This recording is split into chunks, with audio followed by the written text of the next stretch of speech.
No one dared to talk back to the millionaire boss until his new cleaning lady made him eat his words. Before we begin, tell us in the comments what is the bravest thing you've ever done at work, and at the end of the story, don't forget to rate it from 0 to 10. Enjoy.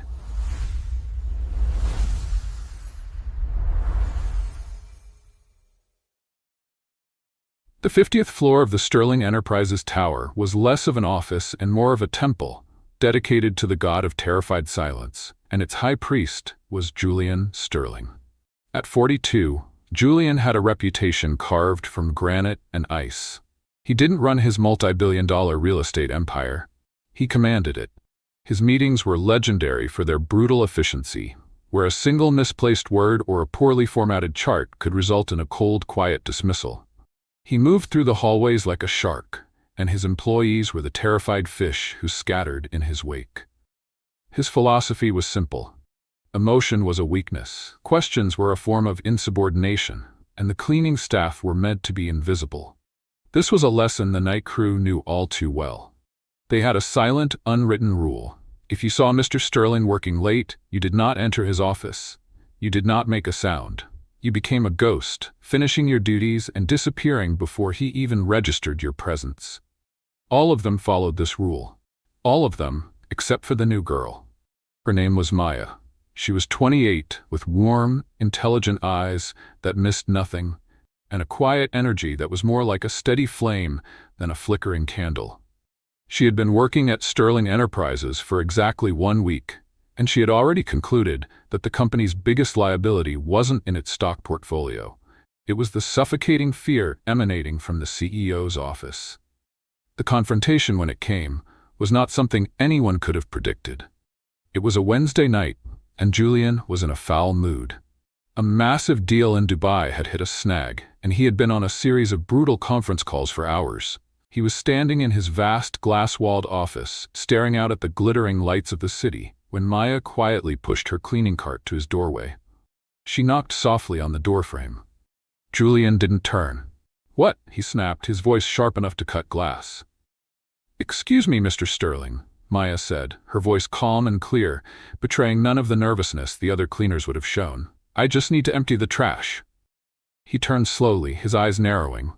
"I'm working. Come back later."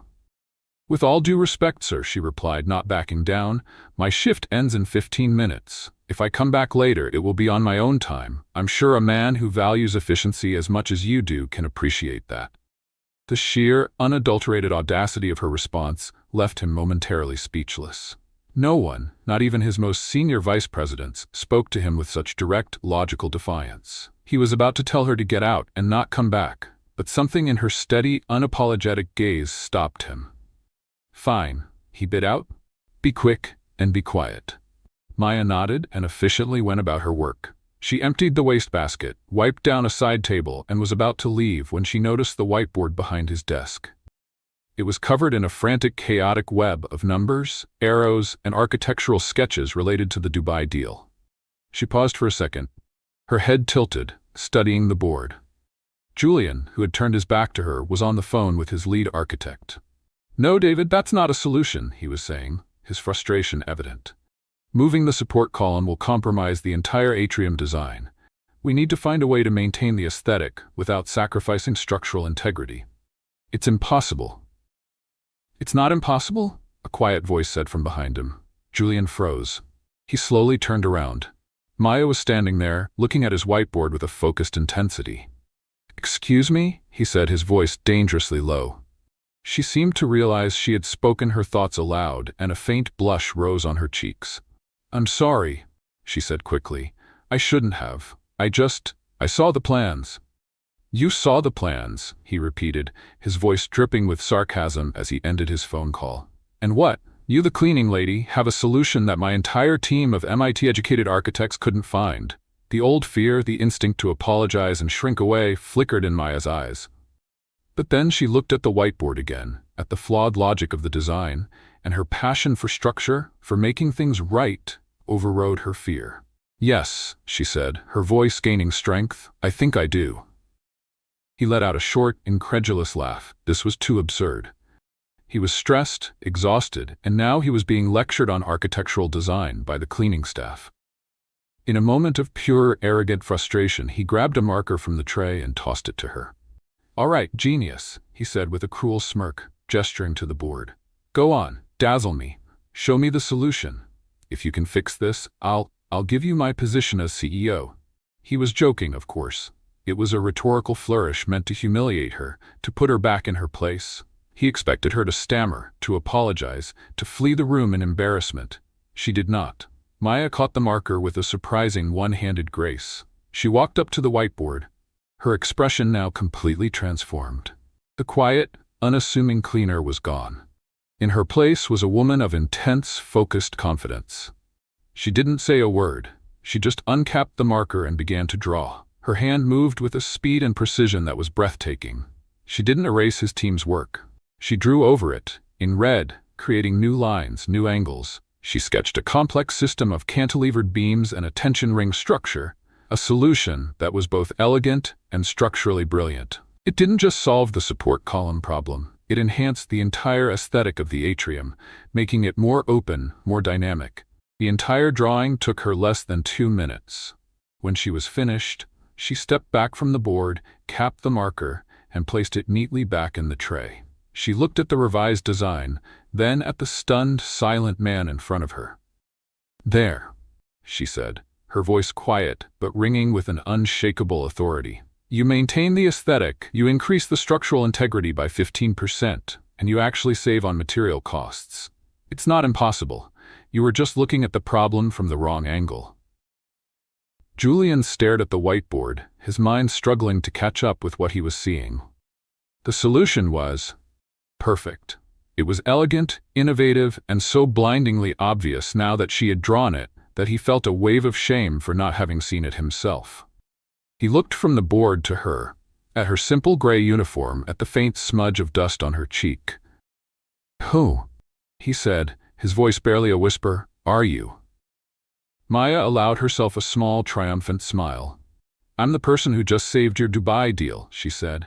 "And for the record, I don't want your CEO position. But a raise would be nice." She picked up her cleaning cart, and with her head held high, she walked out of his office, leaving Julian Sterling standing alone in the deafening silence, completely and utterly speechless. For the first time in his life, Julian Sterling did not sleep. He spent the entire night in his office, not working, but staring at the whiteboard. He had his top structural engineer, a man with a 30-year career and a reputation for brilliance, come in at 3 a.m. to verify the drawing. The engineer, a man named Frank, stared at the board for a solid 10 minutes, his expression shifting from skepticism to disbelief to pure, unadulterated awe. "My God," Frank whispered, tracing Maya's lines in the air. "This is revolutionary. The way she's distributed the load through the tension ring, it's a work of art. I've never seen anything like it. Who drew this? Was it the new team from Berlin?" "It was the night janitor," Julian said, the words feeling absurd even as he said them. Frank just stared at him. The next morning, Julian was a man on a mission. He had the HR file on Maya on his desk by 7 a.m. It was, as he expected, completely unhelpful. It listed a high school diploma, a series of low-wage service jobs, and an address in one of the city's poorest neighborhoods. There was nothing to explain how a woman with her background could possess the architectural knowledge of a seasoned master.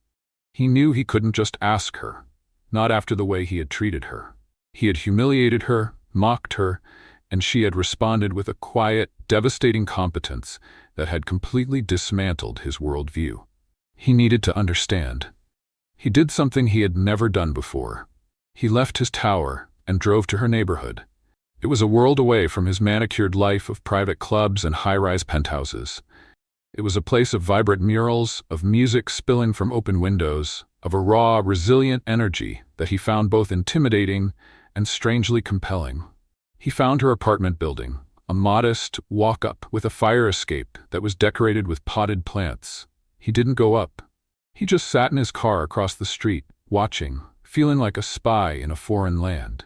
He saw her leave for her shift, not in her cleaning uniform, but in jeans and a t-shirt, a large, worn-out sketchbook tucked under her arm. Instead of following her, he did something else. He walked into the small neighborhood library at the end of her block. "Excuse me," he said to the elderly librarian at the front desk. "I'm doing some research. I was wondering if you knew a young woman who comes here often. Her name is Maya." The librarian's face lit up. "Maya? Of course, we know Maya. She's our star pupil." "Pupil?" "She's been coming here since she was a little girl," the librarian explained, her voice full of warmth. "She practically taught herself to read in that corner right there. Devoured every book we had on art, on history, on everything. But her passion was always architecture. Our architecture section is small, but I think she has every single book memorized." She led him to a small, dusty section at the back of the library. "She would sit here for hours," the librarian continued, "copying blueprints, sketching her own designs. She told me she dreamed of being an architect, of building beautiful, functional spaces for people who didn't have them." "What happened?" Julian asked, his throat tight. The librarian's smile faded. "Life, I suppose. Her father got sick. She had to leave school to take care of him, to work and pay the bills. But she never stopped learning.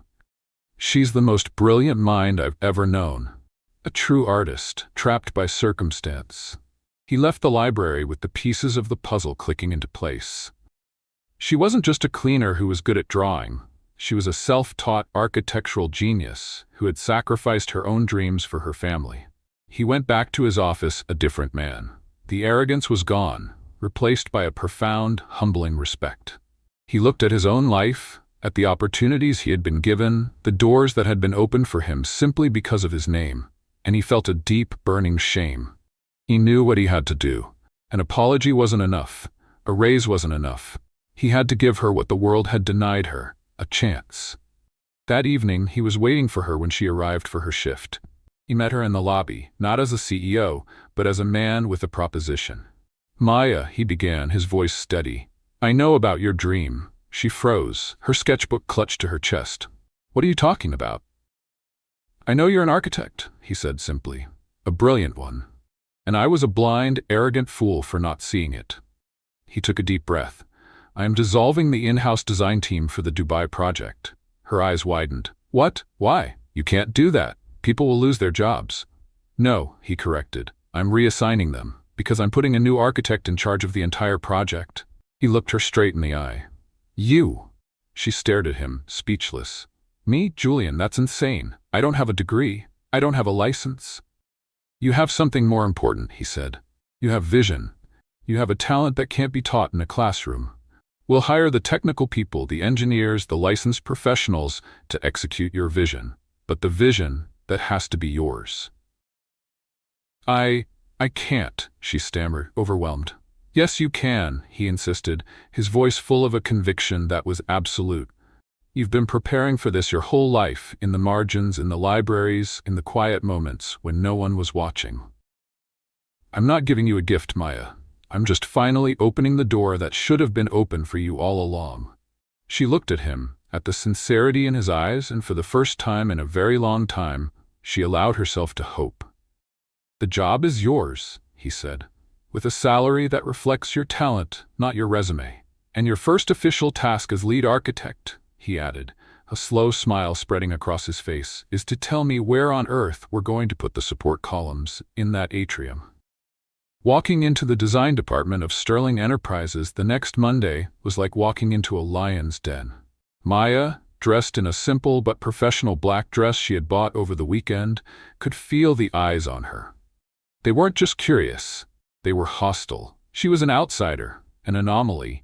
The janitor architect and the team of seasoned, degree-holding professionals was not rolling out the welcome mat. The team was led by a man named Marcus Thorne, a talented but arrogant architect who had been the lead on the Dubai project before Maya's sudden, inexplicable promotion. He saw her not as a colleague, but as a personal insult. "So," Marcus began, leaning back in his chair in the first team meeting, his voice dripping with condescension, "you're the one with the vision. We're all very eager to see this revolutionary design you sketched out on a whiteboard." The other 6 members of the team, all men, remained silent, their expressions a mixture of skepticism and resentment. Maya knew this was her first and most important test. She took a deep breath and walked to the front of the room, not with the timid uncertainty of an imposter, but with the quiet confidence of someone who knew her craft. "Thank you, Marcus," she began, her voice calm and even. "I appreciate the introduction. And you're right, the initial sketch was just a concept. The real work begins now, and it's work we will do together." She didn't present herself as their new boss. She presented herself as a collaborator. For the next hour, she didn't just show them her ideas, she asked for theirs.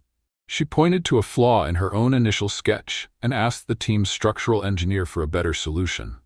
She admitted she didn't know enough about local Emirati building codes and asked for their expertise. She didn't command, she invited. It was a brilliant strategy. By showing vulnerability and respecting their skills, she slowly began to disarm them.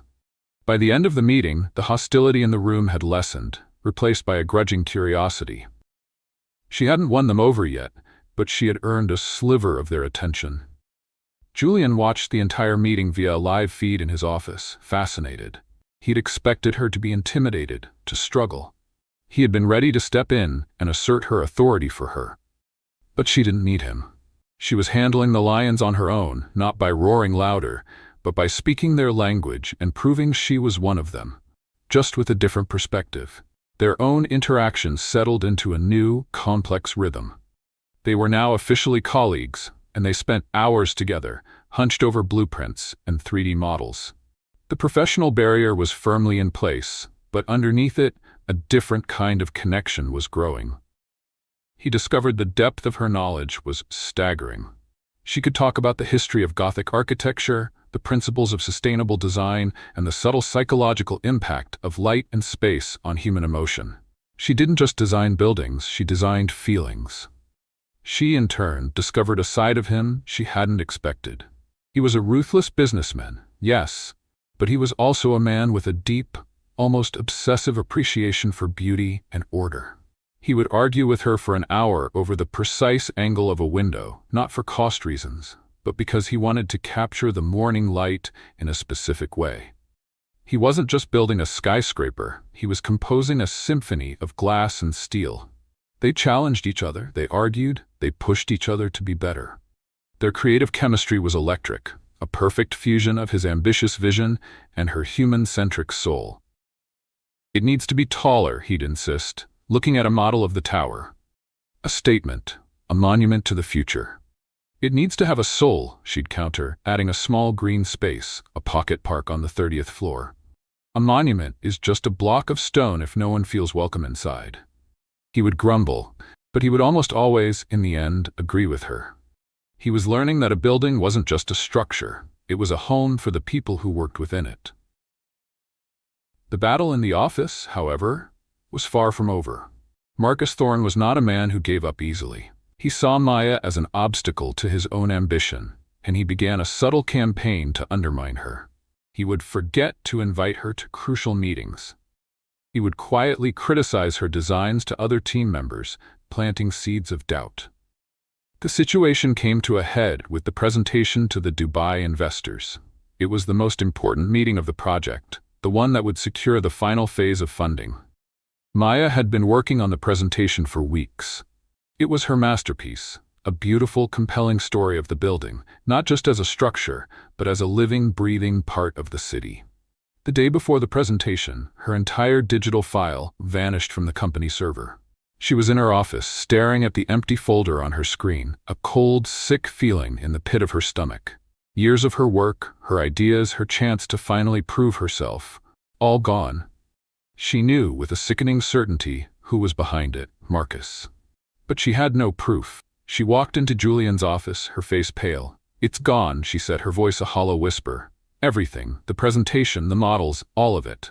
He saw the look on her face and was on his feet in an instant. The old, cold fury returned to his eyes. "I'll kill him," he growled. "I'll have the IT team run a trace, I'll find the proof, and I will personally ruin him."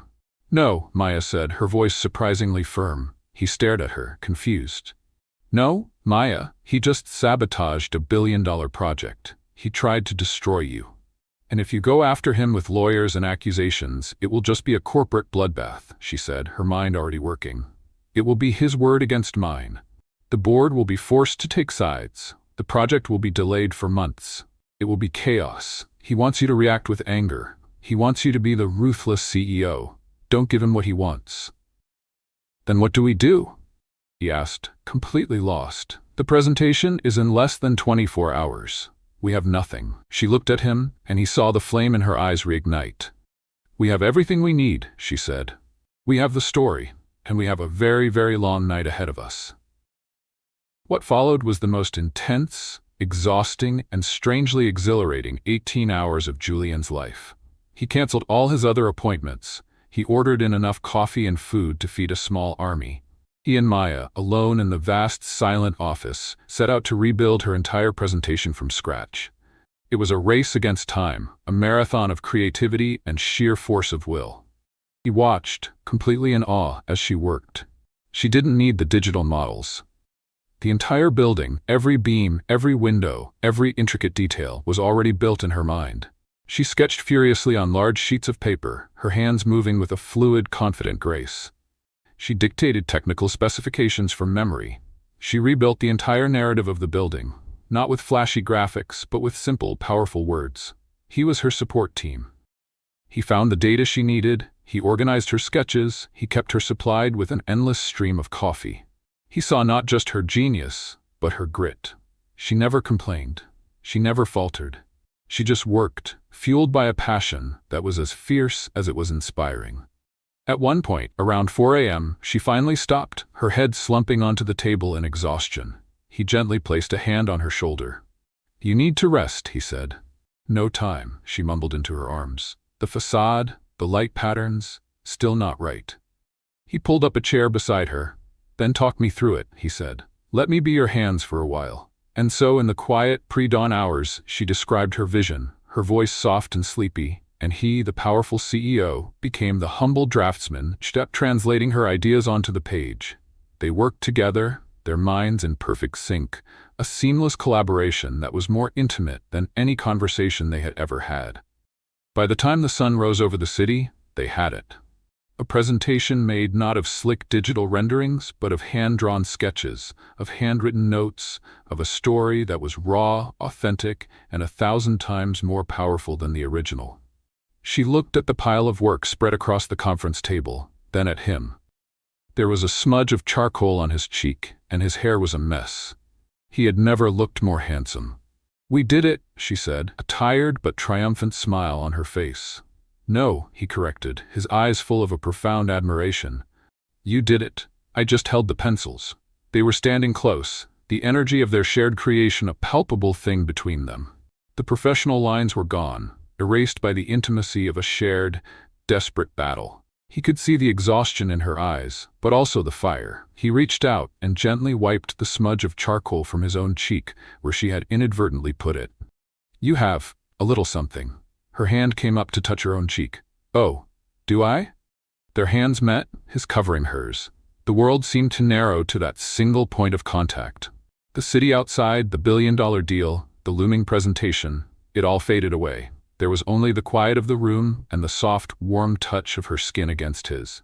"Maya," he whispered, his voice rough. He leaned in, and this time there were no interruptions. This time there was only a slow, gentle kiss that was a culmination of everything that had been building between them. The respect, the admiration, the shared battles, the unspoken longing. It was a kiss that tasted of late-night coffee, of charcoal, and of a future that suddenly felt bright and clear, and absolutely inevitable. The morning of the Dubai presentation dawned with a fragile, nervous energy. The kiss had changed everything, creating a beautiful, unspoken current that flowed between them, but it had also raised the stakes. Now, it wasn't just a project on the line, it was a shared, nascent hope for a future they hadn't dared to imagine.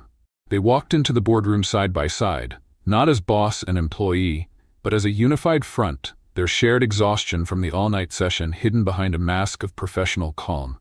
The Dubai investors were already seated, their expressions impassive. Marcus Thorne was there, a smug, confident look on his face, clearly expecting a spectacular failure. He believed he had erased their work, their chances, their future. He had no idea they had spent the night rebuilding it from the soul outwards. Julian began the meeting, his voice steady. Gentlemen, thank you for joining us. We've had a last-minute evolution in our design philosophy for this project. We've decided to move away from a purely digital presentation to something more analog, more personal. Because we believe this isn't just a building, it's a story. And our lead architect, Maya Hayes, is here to tell you that story. He stepped aside, giving her the floor. All eyes turned to Maya. She looked at the powerful men in front of her, then glanced at Marcus, who was watching her with a predatory smirk. She didn't falter. She took a deep breath, and she began. She didn't talk about square footage or material costs. She talked about the way the desert light changes at dawn.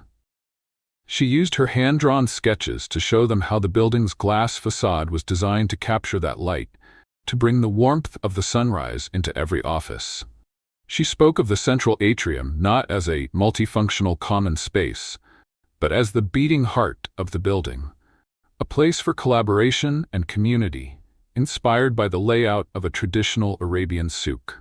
She described the Pocket Park on the 30th floor as a sanctuary, a place for quiet reflection in the middle of a bustling city. She wasn't selling a building, she was selling a dream. A dream of a workplace that was not just efficient but human. As she spoke, Julian watched the faces of the investors.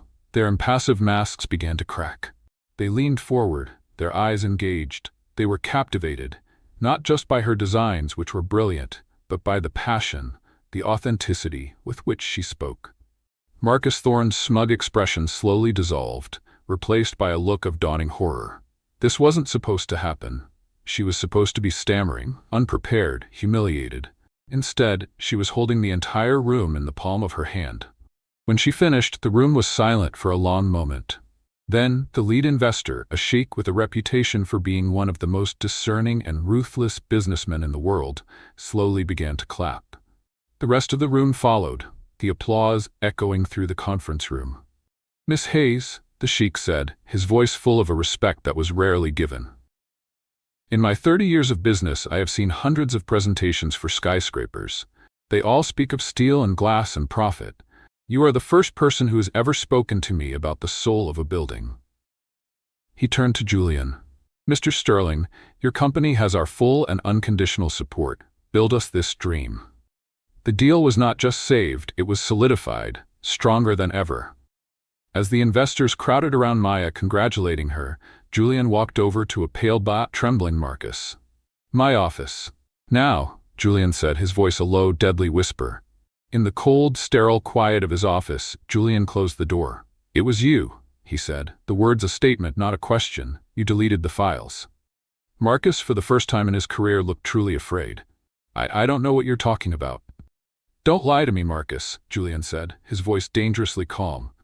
"I have the server logs. I have the access times. I have the proof. The only question I have is why?" Marcus seemed to deflate, the arrogance draining out of him, leaving behind a bitter, resentful shell.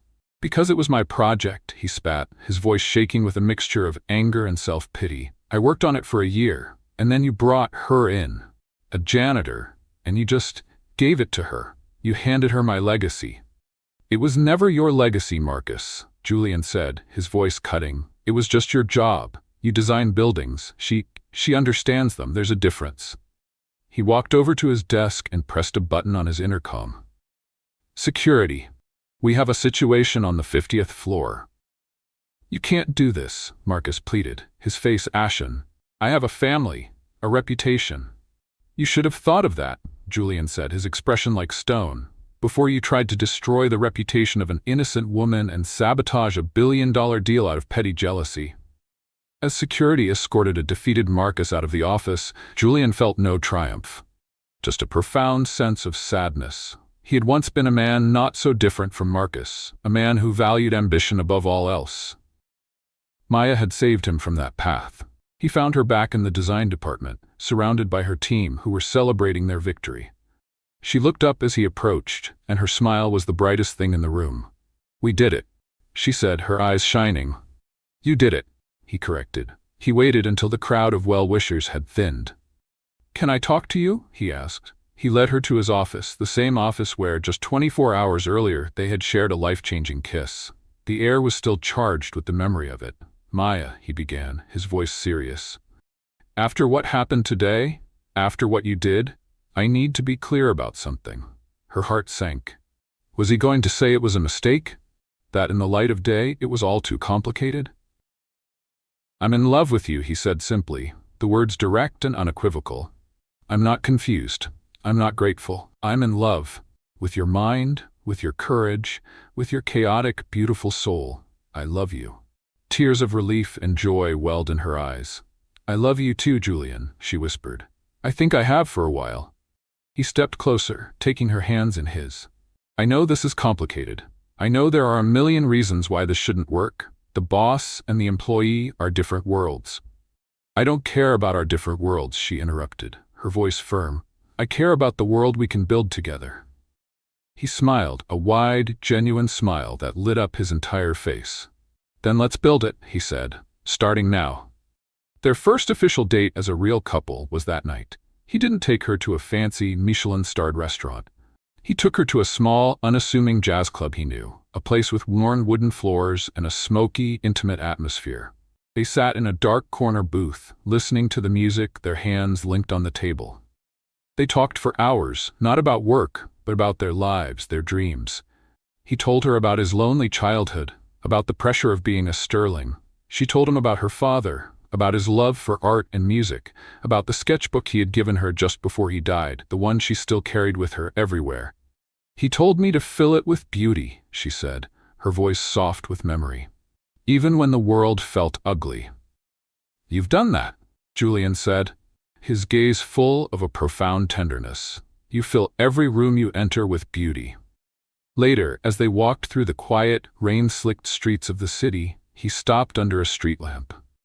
I have something for you, he said, pulling a small flat box from his pocket. It wasn't a ring. Inside, nestled on a bed of velvet, was a single, beautiful, antique silver pen. For your sketchbook, he said, to help you fill it with all the beauty you're going to create. She looked from the pen to his face, her heart full to bursting. It was the most thoughtful, most perfect gift anyone had ever given her. It was a gift that said, I see you. I see your dreams. And I want to be a part of them. She didn't thank him with words. She stood on her toes and kissed him, a deep, lingering kiss that was a promise of all the chapters they had yet to write. Their relationship, once it was out in the open, was a source of endless fascination for the company and the city. But they didn't care. They were too busy building their world. They worked together seamlessly, a true partnership of equals. The Dubai Tower, built on her revolutionary design, became an architectural marvel, winning international awards and solidifying Sterling Enterprises' reputation as a leader in innovative, human-centric design. But their real project, the one that mattered most, was personal. He met her father, a kind, gentle man whose illness had stabilized, thanks to the best medical care Julian's resources could provide. He was shy at first, but when Julian started talking to him not as a CEO but as a man who loved his daughter, he slowly opened up, sharing stories and old photographs. She, in turn, began to navigate his world. She attended the stuffy charity galas, but on her own terms. She would charm the wealthy donors, not with flattery, but with her genuine passion for the social causes they were supporting. She became the most sought-after dinner guest in the city, not because she was Julian Sterling's partner, but because she was brilliant, funny, and utterly, refreshingly real. They were a team. They were partners. They were in love. One evening, about a year after the Dubai presentation, they were in the library of his mansion. He had given her free rein to redecorate it, and she had transformed the cold, formal space into a warm, cozy sanctuary, filled with comfortable armchairs and towering stacks of books. I have a final proposal for you, he said, his voice a little nervous. Oh? Does it involve another impossible deadline? She teased, looking up from the book she was reading. It's a lifetime contract, he said, getting down on one knee. He held out a simple, elegant ring, not a massive diamond, but a deep blue sapphire that matched the color of her eyes. Maya Hayes, he said, his voice thick with emotion. You are the architect of my heart. You took the flawed, chaotic blueprint of my life and you redesigned it into something beautiful. Will you be my partner in life, in love, in everything, forever?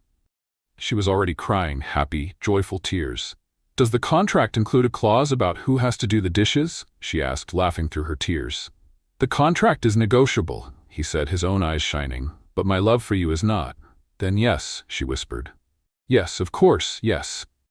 The news of their engagement sent a predictable, yet manageable, tremor through the upper echelons of both the business and social worlds. There were whispers, of course. The story of the billionaire CEO and the former janitor was too juicy, too much of a real-life fairy tale to go unnoticed. The gossip columns had a field day, painting Maya as a cunning Cinderella and Julian as a man bewitched. But what they failed to understand was that the foundation of their relationship wasn't a whirlwind romance. It was a partnership forged in the crucible of a corporate crisis, built on a foundation of mutual respect. Julian, once a man who cared deeply about perception and control, now found that he simply didn't care what the world thought. His world had narrowed and paradoxically expanded to include only what truly mattered: Maya, her family, and the new, more meaningful life they were building together. He handled the gossip with a calm, dismissive grace that silenced even the most persistent reporters. When asked at a press conference about his unconventional choice of fiancé, he had simply smiled and said, "I didn't choose unconventionally. I just chose the most brilliant person I've ever met. The rest is just noise." The real challenge wasn't the outside world. It was merging their two very different lives. It was in the small, funny, and sometimes awkward details of everyday life. It was in him trying to understand why she insisted on keeping a small, chaotic herb garden on the balcony of his minimalist penthouse. It was in her trying to teach him that a Sunday afternoon spent doing nothing at all wasn't a waste of productivity, but a necessary act of soul maintenance. Her father, a quiet, gentle man named Miguel, was slowly regaining his strength. Julian had ensured he had the best care, but it was Maya's constant, loving presence that was the real medicine. Julian would often come home to find the two of them sitting on the couch, looking through old photo albums, Miguel's frail hand resting in hers. In those moments, Julian saw a side of Maya he hadn't seen before. Not the brilliant architect or the fierce defender, but the devoted, loving daughter. He would quietly retreat, feeling like an intruder on a sacred moment, his heart aching with a profound respect for the depth of her love. Planning the wedding became their next joint venture. Julian, true to form, initially tried to approach it like a corporate merger, with spreadsheets, timelines, and a team of high-priced event planners. "We need to consider the optics, the guest list, the brand synergy," he had said in their first wedding planning meeting. Maya had simply laughed, taken the tablet from his hands and closed it. "Julian," she had said, her eyes full of a playful warmth, "a wedding is not a brand, it's a party, and we're going to plan a party that feels like us." So they fired the planners and did it themselves. The guest list was a chaotic, beautiful mix of their lives. His powerful business partners and board members would be seated next to her father's nurses, the librarian from her neighborhood, and the team from the cleaning crew she had once been a part of. The venue they chose was not a grand hotel ballroom, but the city's botanical garden, a place of natural, untamed beauty. "It's a place where things are allowed to grow in their own way," Maya had said. "It feels right." As the wedding day approached, Julian found himself letting go of his need for control in a way he never thought possible. He trusted her vision completely. He found joy in the small shared tasks, in tasting cakes, in choosing flowers, in arguing playfully over the color of the napkins. He was discovering that the process of building a life together was in these small, insignificant, and utterly wonderful details. The true test of his transformation, however, came from an unexpected quarter. 2 weeks before the wedding, Maya's father, Miguel, took a turn for the worse. An infection had set in, and he was rushed back to the hospital. The prognosis was grim. Maya was devastated. She spent every waking moment at the hospital, sitting by her father's bedside, holding his hand, reading to him from his favorite books of poetry. She canceled her final dress fitting. She postponed her meetings. Her entire world narrowed to the quiet, beeping reality of that hospital room. Julian was her rock. He handled everything. He rescheduled his own meetings, postponed his business trips. He made sure she had food to eat, that she had a comfortable place to rest at the hospital. He didn't offer empty platitudes or false hope. He just sat with her, in the long, silent hours, his quiet, steady presence a constant source of strength. One evening, as they sat together in the dim light of the hospital room, Miguel stirred. He opened his eyes and looked at them, his gaze weak but clear. "My Maya," he whispered, his voice a frail rustle. "You found a good man." "Yes, Papa," she said, her voice choked with tears. "I did." Miguel then looked at Julian. "You will take care of her?" he asked, his voice gaining a sliver of its old strength. "You will let her be who she is? You will not try to cage her?" "I promise," Julian said, his own voice thick with emotion. "I will spend my life trying to be worthy of her." Miguel seemed to smile. He closed his eyes and drifted back to sleep. He passed away peacefully 2 days later. The grief was a heavy, suffocating fog. The wedding, of course, was postponed indefinitely. Julian watched, his heart breaking, as Maya moved through the days in a daze of sorrow. She handled the funeral arrangements with a quiet, heartbreaking efficiency. She was strong, as she always was, but he could see the deep, profound pain in her eyes. He didn't know what to do. The logical, problem-solving part of his brain was useless here. There was no solution to this kind of pain. All he could do was be there. He held her when she cried. He listened when she needed to talk. He sat with her in the silence when she didn't. He learned that sometimes the greatest act of love is simply to bear witness to another person's pain without trying to fix it. A month after the funeral, they were sitting on the porch of her father's small, quiet house, which they had been slowly, carefully packing up. "We should cancel the wedding," she said, her voice flat, as she sorted through a box of old photographs. "It doesn't feel right, not now."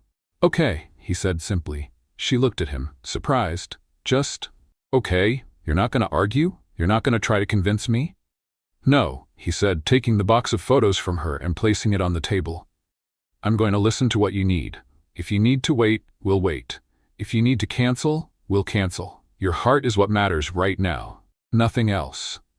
She stared at him, and in that moment she felt a wave of love for him so powerful it was like the sun breaking through the clouds. He had truly, completely changed. The old Julian would have talked about deposits and schedules and the logistical nightmare of canceling. The new Julian was only concerned with her. "I love you," she whispered. "I love you so much." "I love you too," he said, pulling her into his arms. They stayed like that for a long time, holding each other, the grief still present, but now mingled with a profound sense of love and security. 2 weeks later, she woke up one morning and the fog had started to lift. The deep, aching sadness was still there, but it was now accompanied by a faint, hopeful glimmer of light. She found him in the kitchen, making coffee. "Julian," she said. He turned, a look of gentle concern on his face. "Yes?" "I don't want to cancel the wedding," she said, her voice clear and strong for the first time in weeks. "I want to have it. I want to celebrate. Because that's what my father would have wanted. He would have wanted me to choose joy." A slow, beautiful smile spread across his face. "Are you sure?" "I'm sure," she said. "But not in the botanical garden. I know the perfect place." Their wedding took place a month later, not in a grand public space, but in the quiet, intimate setting of the library in Julian's mansion, the place where he had first learned about her history and she had first learned about his. It was a small, private affair. Just them, Lily, and a handful of their closest family and friends. The room was filled with white candles and the scent of jasmine. Maya walked down the aisle on the arm of her father's oldest friend.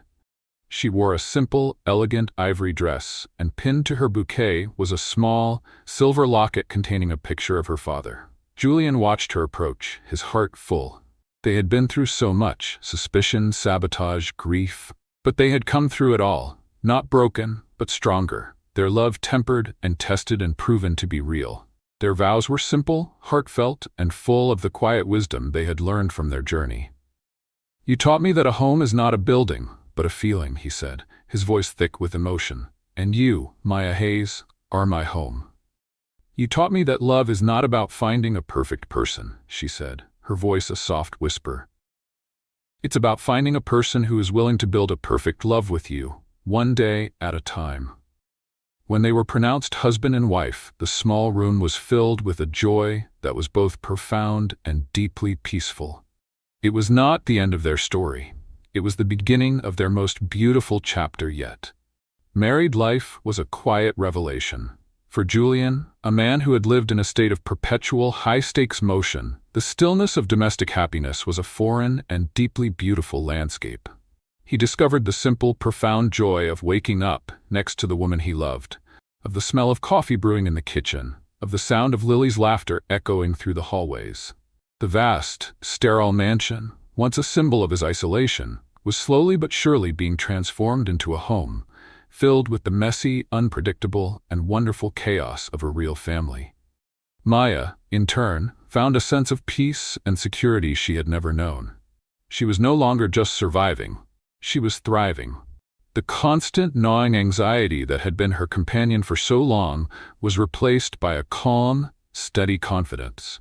She had a partner, a true partner, someone who not only supported her dreams but actively helped her build them.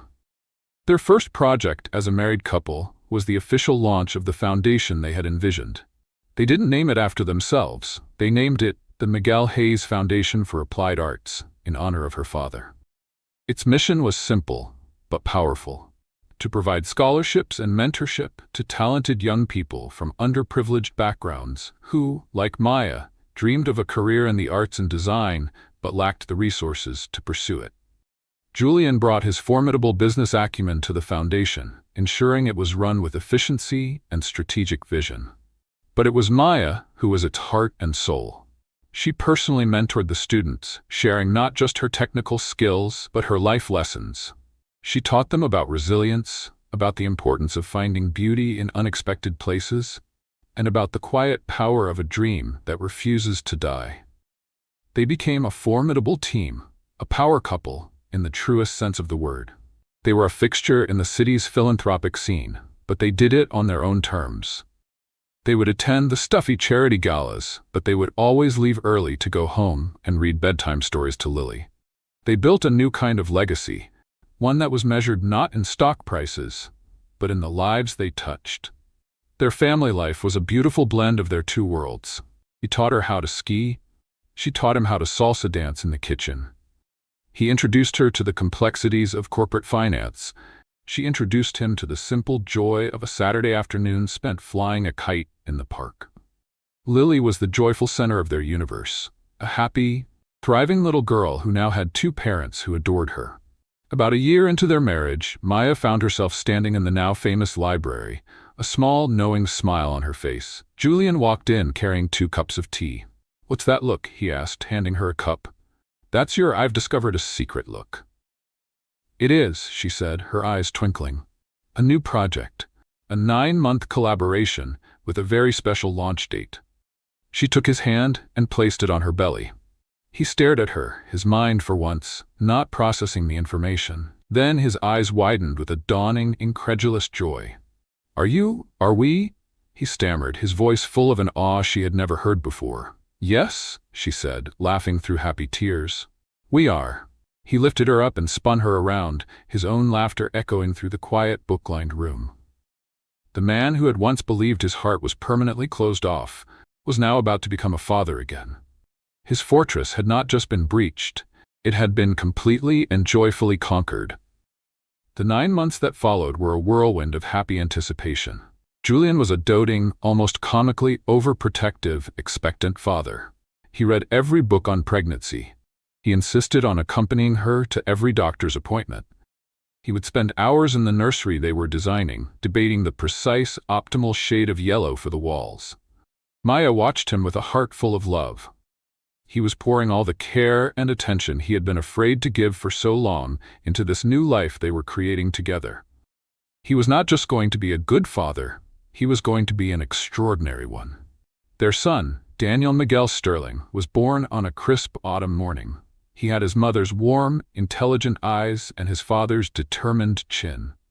Julian held him for the first time, tears streaming down his face, a man completely undone by the miracle of it all.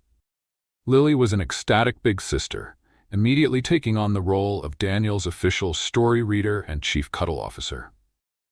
Their family was complete. Their home was filled with the beautiful, chaotic symphony of a newborn's cries, a child's laughter, and the quiet, steady hum of a deep and abiding love. One evening, a few years later, They were sitting on the porch of their home, watching as a now 10-year-old Lily taught her little brother Daniel how to build a wobbly but ambitious tower of blocks. The sun was setting, painting the sky in the familiar beautiful shades of a Seattle evening. "Do you ever think about it?" Maya asked, leaning her head on Julian's shoulder. "How it all started?" "The whiteboard," he said with a smile. "The most important drawing of my life."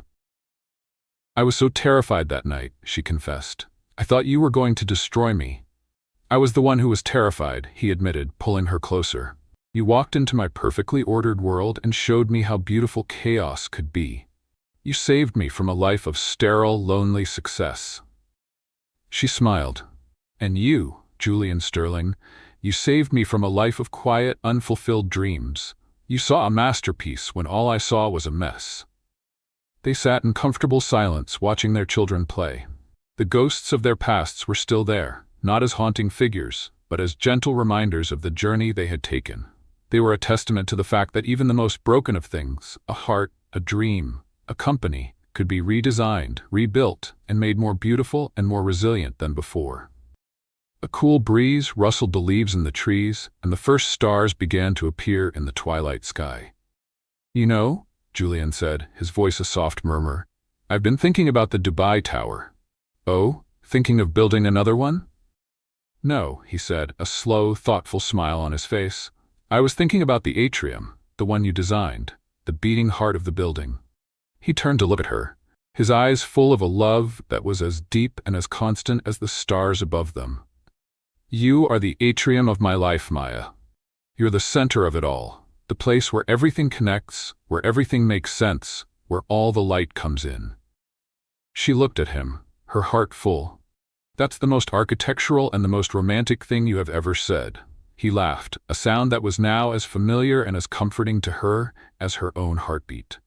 "I've had a good teacher," he said, before leaning in to kiss her, a soft, sweet kiss that was a promise of 1,000 more sunsets, 1,000 more shared dreams, and a lifetime of building a beautiful, chaotic, and wonderfully real life together. Life settled into a rhythm that was a beautiful, chaotic melody. The years that followed were not a fairy tale ending, but a real-life continuation, filled with the ordinary, wonderful texture of a family built on love and a shared sense of purpose. Sterling Enterprises, with Maya and Julian at the helm as true partners, became a different kind of empire. It was still wildly successful, but its success was now measured not just in profits, but in the positive impact it had on the communities it touched.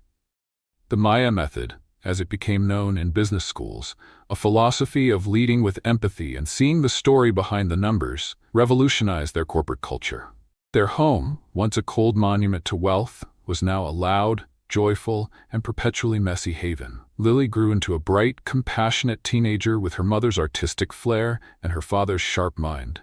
Daniel, their son, was a whirlwind of energy and curiosity, a perfect fusion of Julian's quiet intensity and Maya's boundless spirit. The Miguel Hayes Foundation for Applied Arts became Maya's greatest passion project. It flourished, providing a lifeline for hundreds of young, talented individuals who had been overlooked by the world. She didn't just fund their dreams, she mentored them, fought for them, and celebrated their successes as if they were her own. Julian found a new identity, not as a ruthless CEO, but as a devoted husband, a present father, and a philanthropic leader. He discovered a joy in the simple things, in teaching Daniel how to ride a bike, in helping Lily with her history projects, in the quiet evenings spent with Maya, their comfortable silence a testament to a love that no longer needed words to be understood. One crisp autumn afternoon, about 10 years after their wedding, Julian was in the grand library of their home, the same room where they had been married. He was watching as their son, Daniel, now a bright-eyed 7-year-old, showed his mother a drawing he had made. "Look, Mama," Daniel said, his voice full of pride. "It's a skyscraper with a garden on top, just like the one you designed." Maya knelt down, her expression full of love. "It's beautiful, sweetheart. It's even better than mine." Watching them, Julian felt a wave of gratitude so profound it was almost overwhelming. This was his life. This was the beautiful, chaotic world they had built together. Later that evening, after the children were in bed, he found Maya in her old studio, which she still kept in a quiet corner of the house. She was sitting at her desk, sketching in the same worn-out notebook her father had given her all those years ago. "What are you working on?" he asked, wrapping his arms around her from behind and resting his chin on her shoulder. "Just an idea," she murmured, leaning back against him, "for a new community center. A place with an art studio for kids, a library, and a big, sunny kitchen." He smiled, kissing the top of her head. "It sounds perfect." "I was thinking," she said, turning in his arms to face him, "about that first day, in your office, when you were so angry." "Don't remind me," he said with a pained laugh. "I was an arrogant fool." "You were," she agreed with a playful smile. "But you were also the man who, even in your anger, saw something in a drawing on a whiteboard that no one else would have bothered to look at." "I was looking for a solution," he said. "No," she corrected gently, her hand coming up to cup his cheek. "You were looking for a story. You just didn't know it yet." He leaned into her touch, his heart full. She was right. He had spent his whole life searching for the right answers, only to discover that she had been the right question all along. "I have something for you," he said, pulling a small, flat, velvet box from his pocket. It wasn't a ring. She opened it. Inside, nestled on a bed of silk, was a single, exquisitely crafted silver marker, the kind used for whiteboards. Engraved on its side were a few simple words. "For the architect of my life, J." She looked from the marker to his face, her eyes shining with tears. "It's beautiful," she whispered. "I thought," he said, his voice a low, loving rumble, "that we could use it to sketch out the next 50 years or so. I hear they're going to be filled with more chaos, more children, and a whole lot more love." She laughed, a sound that was still, after all these years, his favorite in the world. "I wouldn't have it any other way," she said. He kissed her then, a deep, lingering kiss that was a promise of a future that was not a perfectly straight line, but a beautiful, sprawling, and infinitely interesting design. A masterpiece they would continue to create, together, for the rest of their lives. The story of the janitor and the CEO had ended. The story of Julian and Maya was just beginning. What did you think of Julian and Maya's journey from a tense boardroom to a lifetime of love? On a scale of 0 to 10, how would you rate their story? Let us know your thoughts in the comments below. And for everyone who has stayed with us to the end, who believes that the right person can help us redesign our entire lives, please comment with a simple heart of gold. We are so grateful to share these stories with you. Thank you for watching, and don't forget to subscribe for more narratives that will touch your soul.